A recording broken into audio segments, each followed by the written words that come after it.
Under the wide golden skies of Texas, just outside Dallas, stood the Hart Ranch, thousands of acres of rolling land, strong wooden fences, and prized horses worth more than most people's homes. The ranch belonged to Daniel Hart, a wealthy cowboy in his mid-30s who had inherited the empire from his father and multiplied its fortune through sharp business deals and relentless discipline. Daniel was respected, even admired, but rarely liked. He believed trust was earned the hard way and that kindness often hid hidden motives. Over the years, he had seen employees steal equipment, lie about hours, and break agreements. Those betrayals hardened him. Now, he kept his emotions guarded and his expectations high. When the agency informed him about a new maid, he barely listened. Staff members came and went. To him, they were temporary pieces in a much larger operation. But the day Emily arrived, something about her caught his attention. She stepped out of the small transport van carrying a single worn suitcase. She looked young, maybe 22, with simple clothes and nervous eyes that rarely lifted from the ground. Her hands trembled slightly as the ranch manager explained her duties. Unlike the others, she didn't try to impress anyone. She simply nodded and whispered, "Yes, sir." Over the next few days, Daniel observed her quietly. She worked long hours without complaint, cleaning the vast living room, polishing antique furniture, and organizing shelves in the ranch house that had not been touched in months. She never used her phone during work and never lingered unnecessarily. Yet there was something distant in her expression, like someone carrying a story she never intended to share. Daniel's curiosity slowly replaced his indifference. One evening, after a long day of meetings and horseback inspections, he returned to the ranch house earlier than usual. The sunset painted the sky in deep orange as he entered the living room. Emily was dusting the shelves near the large stone fireplace. He paused. An old instinct surfaced, the instinct to test loyalty before offering trust. Without saying much, Daniel loosened his boots and stretched out on the leather couch. "Long day," he muttered casually. Within minutes, he closed his eyes and pretended to fall asleep. The room grew quiet except for the soft ticking of the antique clock. Through barely opened eyelids, he watched. Emily froze at first, unsure whether to continue. She glanced toward him cautiously, as if afraid of disturbing his rest. A strand of hair slipped across her face as she stepped closer to the coffee table.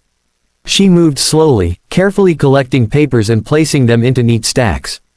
Daniel remained perfectly still. He expected hesitation, maybe curiosity, perhaps even the temptation to search through his belongings. Instead, Emily simply stood there for a moment, looking at him, not with calculation, but concern. Daniel felt something unfamiliar stir within him. Outside, the wind brushed gently against the ranch windows. Inside, in the quiet glow of the fading sunlight, the test had begun, and Daniel had no idea that what he was about to witness would challenge the walls he had built around his heart for years. The living room remained quiet as the last rays of sunlight faded behind the open fields of Texas. Daniel lay still on the leather couch, his breathing slow and steady, pretending to be deeply asleep. From beneath his barely lowered lashes, he watched Emily carefully. For a moment, she simply stood there. She looked at him, not with curiosity, not with mischief, but with something softer. Concern. The evening air drifting in from outside had turned cooler. The blanket resting near Daniel's legs had slipped halfway to the floor. Emily hesitated, glancing toward the hallway as if unsure whether crossing the space between them would be inappropriate. After a few seconds of silent debate, kindness won. She stepped forward quietly. Her movements were slow and respectful, almost as though she feared even the sound of her breathing might wake him. She bent down, lifted the fallen blanket, and gently spread it across his shoulders. Her hands trembled slightly, but her touch was careful. Daniel felt the warmth settle around him. He wasn't expecting that. He had prepared himself to witness something disappointing, maybe her checking his wallet, maybe looking through confidential papers on the table. Years of distrust had trained his mind to expect the worst. But instead, here she was, making sure he wouldn't catch a cold. Emily then noticed an unfinished glass of water on the table. She picked it up, walked quietly to the kitchen, and returned after rinsing it clean. She arranged the scattered documents neatly into a straight pile, aligning the edges with surprising precision. Every action carried a sense of responsibility that went beyond duty. Before turning to leave, she paused. Daniel could see her clearly now. She looked at him again, this time with a faint sadness in her eyes. In a voice barely louder than a whisper, she said, "You work too hard, sir." The words struck him harder than he expected. No one had said something like that to him in years. People usually praised his success or feared his authority. They admired his wealth, his massive ranch near Dallas, his business influence. But no one had acknowledged the exhaustion beneath it all. Emily turned off the extra lamp, leaving only the dim wall light glowing. She walked toward the hallway, her footsteps light against the wooden floor. Daniel suddenly felt a strange tightening in his chest. Guilt. He had staged this entire scene to test her honesty, assuming she might fail. Instead, she had unknowingly tested him, and he wasn't proud of his own suspicion. As her hand reached the hallway corner, he spoke. "Emily." She froze instantly, her shoulders stiffening. Slowly, she turned around, her face pale with worry. I'm sorry, sir. I didn't mean to disturb you."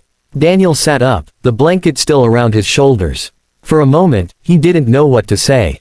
The confident ranch owner who negotiated million-dollar deals suddenly struggled with simple words. "You didn't disturb me," he finally said quietly. There was a long pause. "I wasn't asleep." Her eyes widened slightly, not in anger, but in confusion. Daniel stood up, looking at her differently now.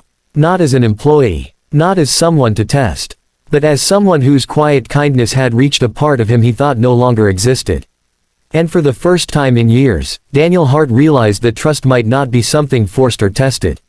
Sometimes, it revealed itself in silence. Emily stood frozen in the hallway, her fingers tightening around the edge of her apron. The quiet ranch house suddenly felt too large, too silent. Daniel stepped forward slowly, the blanket slipping from his shoulders onto the couch. "I wasn't asleep," he repeated, his voice calm but no longer cold. Emily lowered her gaze immediately. "I'm sorry, sir. I only meant to clean in."